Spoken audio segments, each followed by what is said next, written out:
आप सबों को मेरा प्रणाम।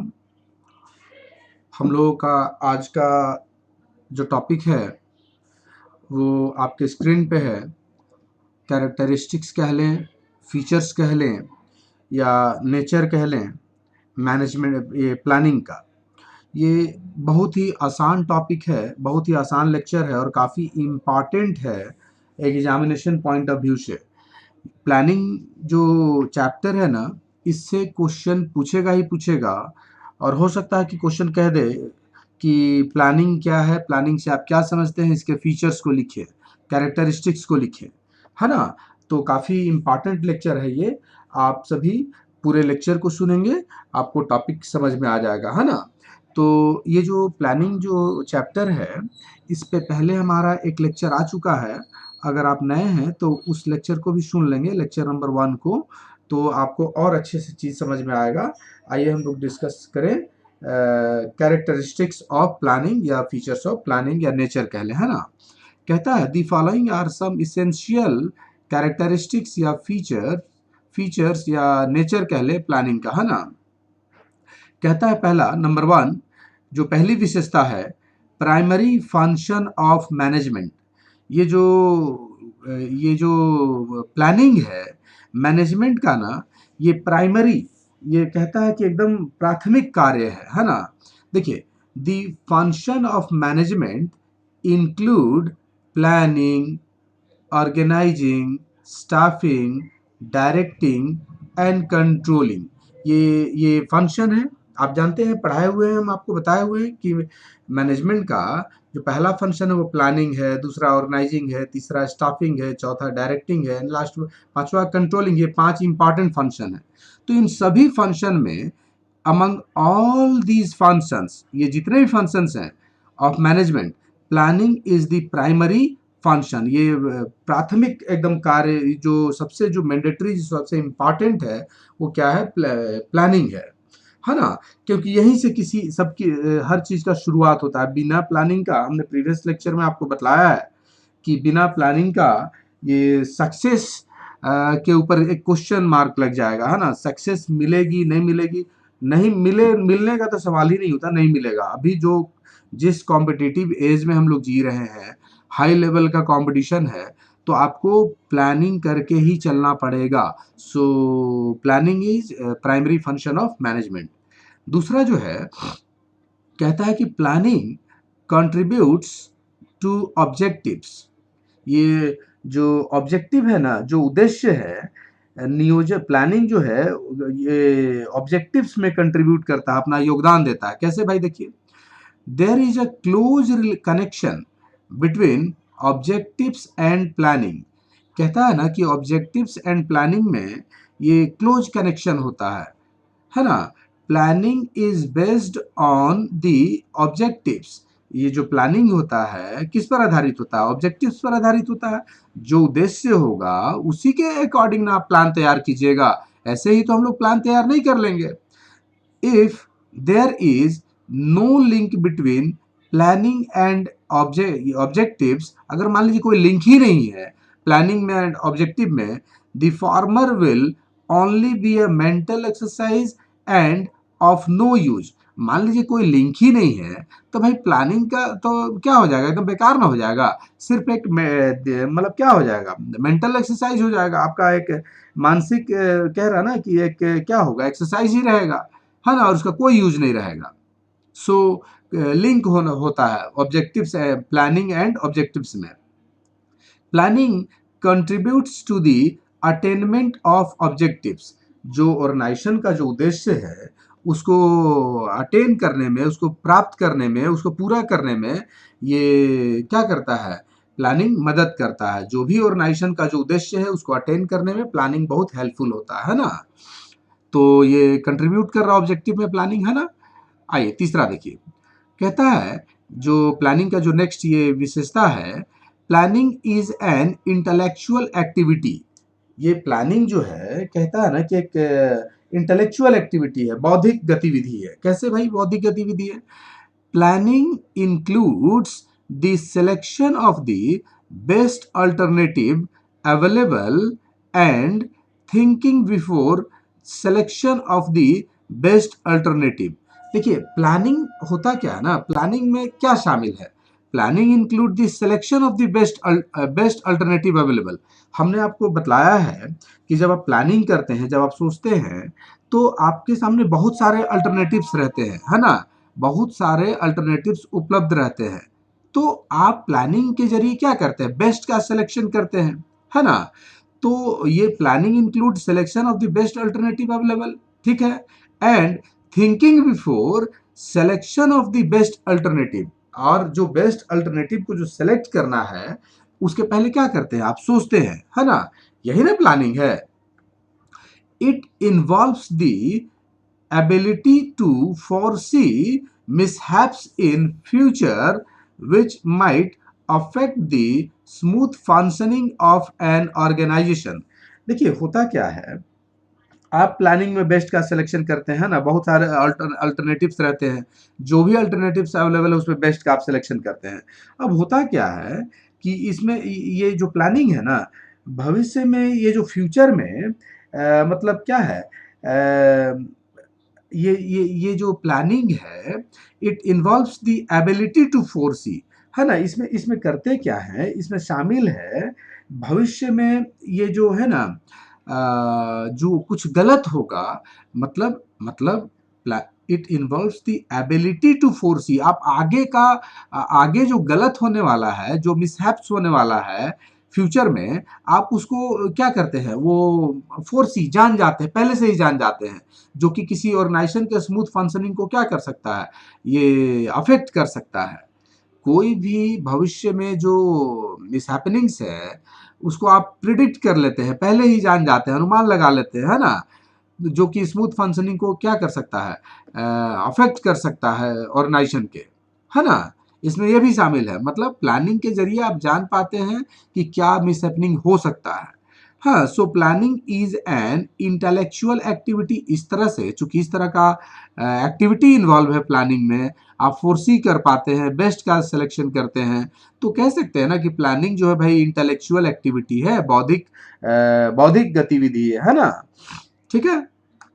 Next, planning results in higher efficiency. ये जो प्लानिंग है, कहता है कि हायर इफिशियंसी में क्या करता है, ये जो प्लानिंग है, ये रिजल्ट्स इन हायर इफिशियंसी, मतलब हायर इफिशियंसी में अपना क्या करता है, एक तरह से योगदान देता है ना। देखिए ना कैसे प्लानिंग, प्लान कहता है planning efficiency is measured in terms of input and output ratio. ये जो प्लानिंग की जो इफिशियंसी है, उसको आप कैसे मेजर करेंगे, तो मेजर करने का है इनपुट आउटपुट का जो रेशियो होगा। जो प्लानिंग का जो इफिशियंसी है, उसको कैसे मेजर करेंगे, मतलब किस तरह का आपका प्लानिंग है, तो उसको मेजर करने का तो एक ही उपाय है, इनपुट और आउटपुट का रेशियो देख लीजिए। Planning leads to maximum output, है ना, विथ मिनिमम एक्सपेंडिचर। ये जो प्लानिंग जो है, प्लानिंग करता क्या है, तो मैक्सिमम आउटपुट देता है प्लानिंग से। प्लानिंग के जरिए हम लोग मैक्सिमम आउटपुट प्राप्त कर सकते हैं, है ना, थ्रू किसके विथ मिनिमम एक्सपेंडिचर। मतलब प्लानिंग के जरिए कम से कम खर्च पर अधिक से अधिक हम क्या कर सकते हैं, आउटपुट प्राप्त कर सकते हैं। This input and output relationship is not only determined by money, labor hour and production unit। कहता है कि ये जो इनपुट आउटपुट का रिलेशनशिप है, ये सिर्फ ना मनी, लेबर आवर और प्रोडक्शन यूनिट से हम लोग डिटरमाइन नहीं करते हैं, but also by the degree of satisfaction available to the individual as well as the group। मतलब ये जो इनपुट आउटपुट का रिलेशनशिप है, मतलब सिर्फ यही एक पैरामीटर नहीं है, मतलब इनपुट आउटपुट का जो रिलेशन है, इनपुट आउटपुट का relation is not only determined by money. मतलब कि ये जो इनपुट आउटपुट का रिलेशन है, सिर्फ मनी की सहायता से हम लोग निर्धारित नहीं करेंगे, सिर्फ लेबर आवर की सहायता से निर्धारित नहीं करेंगे, और सिर्फ प्रोडक्शन यूनिट से भी निर्धारित नहीं करते हैं। मतलब मनी, लेबर और जो प्रोडक्शन यूनिट है, सिर्फ इन तीनों के बदौलत ही हम डिसाइड नहीं करते हैं, but also by the degree of satisfaction, है ना, इसमें हम डिग्री ऑफ सेटिस्फैक्शन को भी देखते हैं, अवेलेबल टू दी किसको, individual as well as the group. देखिए प्लानिंग से सेटिस्फैक्शन का डिग्री क्या है, मतलब किस लेवल का सेटिस्फैक्शन मिल रहा है इंडिविजुअल को के साथ साथ ग्रुप को। देखिए सेटिस्फैक्शन बहुत इंपॉर्टेंट है ना, सिर्फ मनी, लेबर आवर और प्रोडक्शन यूनिट ही के जरिए ही हम निर्धारित नहीं कर लेंगे इनपुट आउटपुट का रिलेशनशिप। हम प्लानिंग में ये भी देखते हैं कि जो इंडिविजुअल्स हैं, जो ग्रुप है, उसको किस तरह का सेटिस्फैक्शन मिल रहा है ना। सेटिस्फैक्शन बहुत बड़ी चीज है। अगर ह्यूमन जो स्टाफ है अगर वो सेटिस्फाइड रहेंगे ना, तो आपका ऑर्गेनाइजेशन तरक्की करेगा, डेवलप करेगा, ग्रो करेगा। The high degree of human satisfaction motivates the workers to produce more within the specified time। अगर सेटिस्फैक्शन का जो डिग्री है बहुत हाई रहेगा तो एम्प्लॉय क्या होंगे ना, मोटिवेट होंगे, है ना। मतलब ये जो सेटिस्फैक्शन का जो हाई डिग्री है वो मोटिवेट करता है वर्कर को कि produce more within specified time, कम से कम समय में, लिमिटेड टाइम में, जो स्पेसिफाइड समय है उस स्पेसिफाइड टाइम पीरियड में अधिक से अधिक उत्पादन कर पाते हैं ये सेटिस्फाइड या मोटिवेटेड वर्कर्स, है ना। जो जो सेटिस्फाइड रहेंगे वर्कर्स वो अधिक प्रोडक्शन में ध्यान देंगे, है ना, वेस्टेज कम होगा। ठीक है, तो planning results in higher efficiency को ले जाता है ना।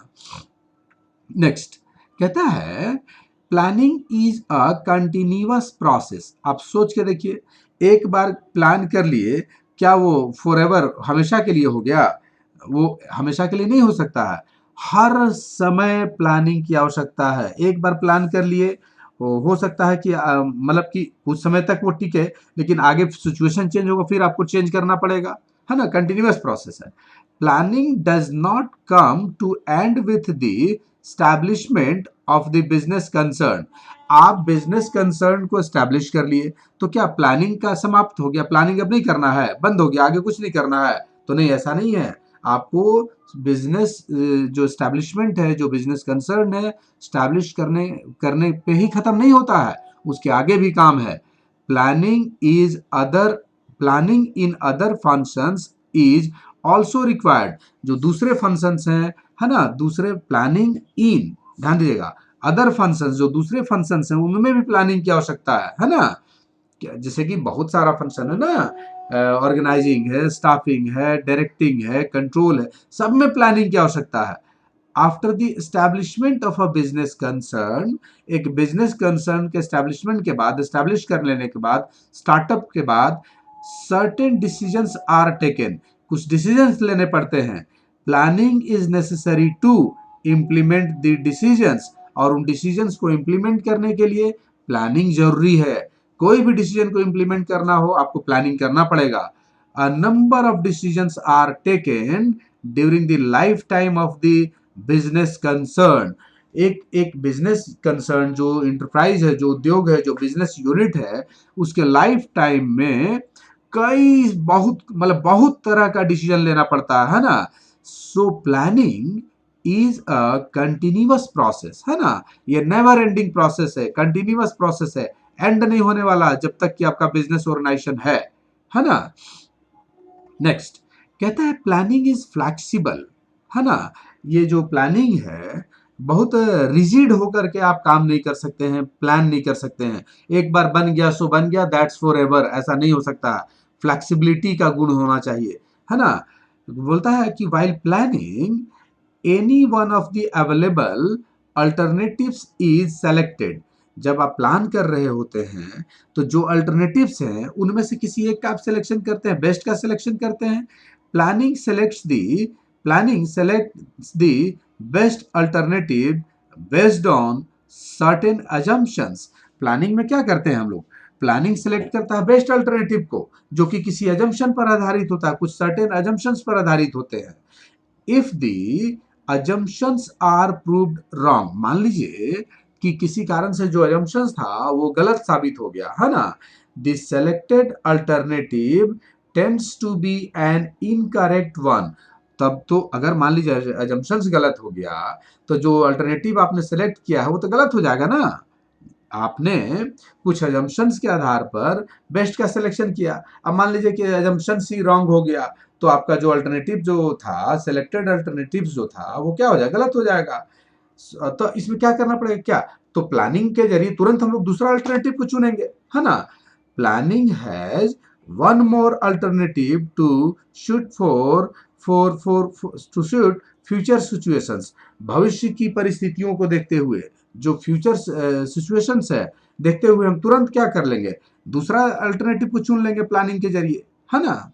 मतलब फ्लैक्सिबिलिटी का गुण होता है, पाया जाता है। प्लानिंग अपने आप में क्या होगा, फ्लैक्सिबल होगा, क्योंकि ये भविष्य का जो भी सिचुएशन है, सर्कमस्टांसेस है, उसके हिसाब से आपने आपको एडजस्ट करते रहना पड़ेगा। तो प्लानिंग में चेंजेस तो आएगा ना। फ्लेक्सिबिलिटी इसीलिए कहता है कि प्लानिंग क्या है, फ्लैक्सिबल है ना। क्योंकि तुरंत जैसे सिचुएशन चेंज होगा, प्लानिंग भी चेंज हो जाएगा। Next, unity and consistency. ये यूनिटी एंड कंसिस्टेंसी की बात बोल रहा है, ये नेक्स्ट फीचर है ना। ये प्लानिंग का जो अगला फीचर है, यूनिटी एंड कंसिस्टेंसी। देखिए कैसे, the planning is related to the achievement of objectives. Planning क्यों क्यों प्लानिंग क्या चीज से रिलेटेड है, तो ऑब्जेक्टिव के अचीवमेंट से रिलेटेड होता है ना। प्लानिंग जो ऑब्जेक्टिव है कि आप प्लान कर रहे हैं, मतलब कुछ ना कुछ ऑब्जेक्टिव है, तो ऑब्जेक्टिव के अचीवमेंट के लिए ही ना प्लानिंग करते हैं, ठीक है। Managerial actions of different managers, ध्यान दीजिएगा, ये जो मैनेजरियल एक्शंस होता है, जो प्रबंधकीय क्रियाएं होती हैं डिफरेंट मैनेजर्स का, are unified in order to achieve the objectives. जितने भी मैनेजरियल एक्शंस होते हैं जो कि अलग अलग मैनेजर्स के द्वारा परफॉर्म किया जाता है, वो क्या होता है, are unified in order to achieve the objectives. Objectives को पाने के लिए सबको क्या किया जाता है, यूनाइट किया जाता है, यूनिफाई किया जाता है। देखिए, अलग अलग मैनेजर्स का अलग अलग काम है, लेकिन गोल अचीवमेंट के लिए सब एक दूसरे का कॉम्प्लीमेंट्री है ना। तो यूनिफाई किया जाएगा, है ना। Policies and procedures of the organization provide a basis for the consistency। और ये जो पॉलिसीज हैं, प्रोसीजर्स है ऑफ द जो ऑर्गेनाइजेशन का, ये क्या क्या क्या करता है, तो एक बेसिस प्रोवाइड करता है कंसिस्टेंसी के लिए। जो हर ऑर्गेनाइजेशन का कुछ पॉलिसी होगा, कुछ प्रोसीजर्स होगा होगा ना, तो ये ना बेसिस प्रोवाइड करता है क्या चीज का, कंसिस्टेंसी का। तो ये जो प्लानिंग है, इसका जो एक फीचर क्या है, यूनिटी एंड कंसिस्टेंसी। यूनिटी मतलब जो डिफरेंट ऑर्गेनाइजेशंस का जो डिफरेंट वर्क है, सब अलग अलग होता है, उनको यूनिफाई किया जाता है प्लानिंग के जरिए। एंड कंसिस्टेंसी क्या है भाई, तो जो हर ऑर्गेनाइजेशन का जो पॉलिसीज एंड प्रोसीजर्स है, ये एक बेसिस प्रोवाइड करता है कंसिस्टेंसी का, है ना। Next, planning is common to all. देखिए कैसे, प्लानिंग कहता है ना, work is done by every person who is working in a business unit. एक बिजनेस यूनिट में जो काम करते हैं जो लोग, है ना, तो बोलता है कि ये जो बिजनेस यूनिट में जो काम करने वाले हैं, planning work is done by every person. हर व्यक्ति के द्वारा प्लानिंग वर्क किया जाता है, जो एक ऑर्गेनाइजेशन एक बिजनेस यूनिट में काम करता है। एक बिजनेस यूनिट में जो काम करते हैं, हर व्यक्ति जो काम करता है, जितने लोग भी काम करते हैं, तो क्या कह रहा है कि प्लानिंग वर्क जो है ना, कि सबके द्वारा क्या किया जाता है, किया जाता है। He may be he may be a managing director, हो सकता है कि मैनेजिंग डायरेक्टर हो, और एक फॉरमैन भी हो सकता है। मतलब एक टॉप लेवल का हो गया, एक एकदम नीचे का हो गया, है ना। बीइंग अ हायर प्लेस, है ना, ये जो मैनेजिंग डायरेक्टर है हायर प्लेस पे होते हैं। The planning for a managing director is to frame the policies and procedures to be adopted. ये जो हायर लेवल पे हैं, ये जो मैनेजिंग डायरेक्टर हैं, ये लोग ना ऑर्गेनाइजेशन के लिए पॉलिसीज एंड प्रोसीजर्स रेडी करते हैं, फ्रेम करते हैं, तैयार करते हैं, जिसको कि फॉलो करना होता है ऑर्गेनाइजेशन में, है ना। जो टॉप लेवल पे हैं, उनका तो यही काम है, पॉलिसीज एंड प्रोसीजर्स रेडी करना, फ्रेम करना, बनाना, जिसको कि फॉलो करना है। Being at a lower place, ये जो फॉरमैन है, ये तो लोअर प्लेस पे होते हैं। Planning for a foreman is to allocate the work to his subordinates. और ये प्लान करेगा, ये जो फोरमैन है क्या प्लान करता है, तो वर्क एलोकेशन का, है ना, वर्क को एलोकेट करने का, बंटवारा का, किस तरह से बांटे, है ना, अपने सबऑर्डिनेट्स में। So planning is common to all, मतलब सारे लोग प्लानिंग करते हैं। हमने कहा है ना, इस बिना प्लानिंग का आप हम कोई भी हो, एक्स हो, वाई हो, जेड हो, कोई भी ऑर्गेनाइजेशन हो, सक्सेस नहीं मिलेगा। सो प्लानिंग बहुत जरूरी है ना। तो ये कॉमन होता है सबके लिए प्लानिंग, है ना, सब लोग प्लानिंग करते हैं। ठीक है, हाँ, लेवल अलग अलग होगा, लेवल अलग होगा। Next, basis for all managerial functions, जितने मैनेजरियल फंक्शन है सबका आधार है। Planning is found at all levels of management, मतलब जितने भी लेवल हैं सब लेवल पे क्या है, ये पाया जाता है प्लानिंग, है ना। टॉप हो, मिडिल हो, बॉटम हो। Top management looks after strategic planning, ये जो टॉप मैनेजमेंट है वो क्या देखता है, तो स्ट्रेटजिक प्लानिंग देखता है ना, रणनीति तैयार करता है लोग। Middle management looks after administrative planning, ये प्रशासनिक प्लानिंग करते हैं, है ना।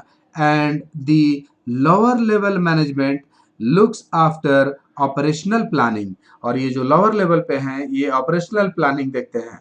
तो हर लेवल पे प्लानिंग की आवश्यकता है ना। ये basis for all managerial functions, her managerial functions का क्या आधार है। क्यों भाई, तो planning is found at all levels of management, सारे लेवल पे हैं। टॉप लेवल वाले स्ट्रेटेजिक प्लानिंग देखते हैं, मिडिल लेवल वाले एडमिनिस्ट्रेटिव प्लानिंग देखते हैं, ये जो लोअर लेवल वाले हैं ये ऑपरेशनल प्लानिंग देखते हैं, है ना। तो ये क्या है, बेसिस प्रोवाइड करता है ना, सारे मैनेजरियल फंक्शंस का। नेक्स्ट कहता है गेटिंग कोऑर्डिनेशन, गेटिंग कोऑर्डिनेशन, देखिए कैसे कहता है, planning planning coordinates various business activities. सोच के देखिए, जो बहुत सारे बिजनेस एक्टिविटीज हैं उनको क्या करता है, कोऑर्डिनेट करता है। मतलब प्लानिंग अगर प्रॉपर प्लान वे में काम होगा तो कोऑर्डिनेशन रहेगा, है ना। तो प्लानिंग क्या करता है, कोऑर्डिनेट करता है डिफरेंट बिजनेस एक्टिविटीज को, वेरियस बिजनेस एक्टिविटीज को। विदाउट प्लानिंग, बिना प्लानिंग के नथिंग कैन बी कोऑर्डिनेटेड, और बिना प्लानिंग का ये पॉसिबल ही नहीं है ना। कुछ भी कोऑर्डिनेशन भूल जाइए, कोऑर्डिनेशन का अगर प्लानिंग नहीं है, प्रॉपर प्लान नहीं है, तो कहाँ से कोऑर्डिनेशन हो पाएगा, है ना। कोऑर्डिनेशन की बात ही सोच भी नहीं सकते हैं, अगर प्लानिंग प्रॉपर नहीं है तो काहे का कोऑर्डिनेशन, है ना। सो प्लानिंग बहुत इंपॉर्टेंट है, बहुत ही इंपॉर्टेंट है। ये मैनेजमेंट का एक बहुत ही क्रूशियल फंक्शन बहुत ही इंपॉर्टेंट फंक्शन है ना। यहीं से आगे सब कुछ स्टार्ट होगा, है ना, इसी पे बेस्ड रहता है। जो प्लानिंग होगा, जैसा प्लानिंग होगा वैसा रिजल्ट आएगा। नेक्स्ट, कंसिडरिंग लिमिटेड फैक्टर्स, देखिए भाई, every plan is formulated after considering the limiting factors। देखिए हम सभी जानते हैं ना, ऑर्गेनाइजेशन कोई भी हो, कितना भी बड़ा हो, हर ऑर्गेनाइजेशन का ये जो फैक्टर्स है ना, रिसोर्सेज जो होते हैं ना वो लिमिटेड होते हैं। आप ऐसा थोड़ी है कि हमारा रिसोर्सेज अनलिमिटेड हो गया, वो लिमिटेड है, उसी को यूज करना है, अच्छे से ऑप्टिमम यूटिलाइज करना है। तो planning is formulated after considering the limiting factors या रिसोर्सेज। द लिमिटिंग फैक्टर्स में बी, ये क्या हो सकता है, मनी हो सकता है, स्किल्ड लेबर हो सकता है, क्वालिटी मटेरियल्स हो सकते हैं, प्लांट मशीनरी हो सकते हैं। ये सब लिमिटेड क्या है, फैक्टर्स हैं, रिसोर्सेस हैं। इन्हीं को यूज करके हम क्या करते हैं, ये प्लान करते हैं, है ना। तो कंसिडरिंग लिमिटिंग फैक्टर्स या रिसोर्सेस, प्लानिंग में जो लिमिटेड या क्या कह लें, यहाँ वर्ड है लिमिटिंग, लिमिटिंग फैक्टर्स है या रिसोर्सेस है, उसको हम लोग कंसीडर करते हैं। और इसको कंसीडर करके ही हम प्लान तैयार करते हैं, सो दैट कि minimum effort, minimum expenses, minimum resources को यूटिलाइज करके हम मैक्सिमम रिटर्न, मैक्सिमम आउटपुट पा सके, है ना। तो ये प्लानिंग की कुछ विशेषताएं थी, फीचर्स थी, नेचर कह लीजिए, जो कह लीजिए। प्राइमरी फंक्शन है मैनेजमेंट का, प्लानिंग कोऑर्डिनेट करता है ऑब्जेक्टिव को, है ना। प्लानिंग जो है इंटेलेक्चुअल एक्टिविटी है, ये हायर एफिशिएंसी देता है, रिजल्ट आता है प्लानिंग से, हायर एफिशिएंसी अचीव कर पाते हैं हम लोग। कंटिन्यूअस प्रोसेस है ना। प्लानिंग जो है ना, प्लानिंग इज फ्लेक्सिबल कहता है, फ्लेक्सिबल होता है ना। यूनिटी एंड कंसिस्टेंसी की बात करते हैं प्लानिंग में, है ना। फिर कहता है कि ये planning is common to all, सबके लिए कॉमन है ना। ये मैनेजिंग डायरेक्टर हो या फोरमैन हो, सबके लिए कॉमन, सब लोग प्लान करता है। Basis for all managerial function, जितने भी मैनेजरियल फंक्शन उनका बेसिस है। टॉप वाले स्ट्रेटेजिक प्लानिंग रेडी करेंगे इसके आधार पर, है ना। मिडिल वाले एडमिनिस्ट्रेटिव फंक्शन है, जो लोअर लेवल पे है वो ऑपरेशनल प्लानिंग की बात कर रहे हैं, है ना। और कोऑर्डिनेशन, गेटिंग कोऑर्डिनेशन मतलब कि क्या है, प्लानिंग जो है वो वेरियस एक्टिविटीज को कोऑर्डिनेट करता है। और कंसिडरिंग लिमिटेड फैक्टर्स, ये लिमिटेड फैक्टर्स को क्या प्लानिंग में हम लोग कंसिडर करते हैं। तो ये मेरे तरफ से कुछ इसके फीचर्स थे, है ना। एक और कह सकते हैं ये यूनिवर्सल है भाई, ये परवेशिव फंक्शन है ना, कह सकते हैं एक और में। परवेशिव मतलब कि क्या, प्लानिंग सिर्फ आप ही के सिर्फ आप ही के ऑर्गेनाइजेशन में होगा, तो ऐसा नहीं ना है। ये परवेशिव है, मतलब परवेशिव फंक्शन है ना, या यूनिवर्सल फंक्शन है, कहीं कह सकते हैं कि सब जगह, मतलब हर जगह प्लानिंग की आवश्यकता है। तो परवेशिव कह लीजिए या क्या कह लें हम लोग, यूनिवर्सल फंक्शन कह सकते हैं। तो ये सब कुछ पॉइंट्स है। उम्मीद है कि मेरी बात आपको समझ में आ गई होगी। अगर आपको ये हमारा वीडियो, ये लेक्चर हमारा पसंद आया तो प्लीज़ लाइक करें, हमारा हौसला बढ़ाएं। और अगर अभी तक आप हमारे इस चैनल को अगर सब्सक्राइब नहीं किए हैं तो प्लीज़ सब्सक्राइब करें। आप सबों को हमारे साथ लाइव बने रहने के लिए thanks. Have a good day to all.